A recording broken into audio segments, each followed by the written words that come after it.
actually am excited that Sanders is galvanizing all this discontent that has been brewing prior to Sanders as a result of the economic crisis, the absolute barbarity of the capitalist system on every front. And he's tapped into that and given a broader expression than even Occupy did to a kind of anti-corporate, anti-capitalist sentiment that's growing in the United States.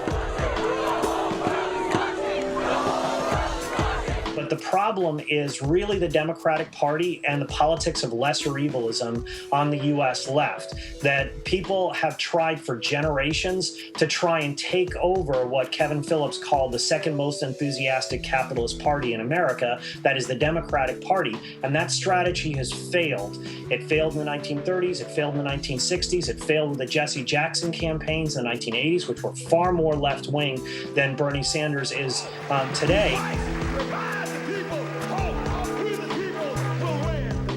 Failed with the Kucinich campaigns and the Howard Dean campaign, who was the last insurgent out of the state of Vermont.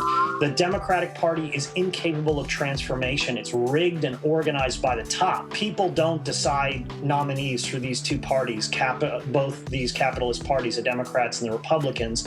As a book that's written by Marty Cohen really documents, a book called The Party Decides, in which he goes through systematically decades of elections and shows that it's the funders, the media, the party apparatchiks, the superdelegates that actually rig the nomination process for the anointed candidate of capital in both parties. So I think that's the underlying contradiction that Sanders faces, and that's why he's doing all the right things in the wrong party. So the problem is not Sanders' positions, but the strategy and his promise that if he were to lose, which I think is more likely than not, it would be a miracle if he won the nomination through the Democratic Party, he's promised to deliver his support and therefore his base to the likely nominee, which I think all odds are on Hillary Clinton at this point. Yet another imperialist hack, yet another corporate stooge, yet another neoliberal who will implement everything that Sanders opposes and even more, everything Sanders supporters oppose. That's why it's the wrong strategy. Should have run as an independent, should have run as a third-party candidate. That's why people on the left who are not supporting Sanders are not holding up a litmus test, but are criticizing a strategy that has failed for over 80 years.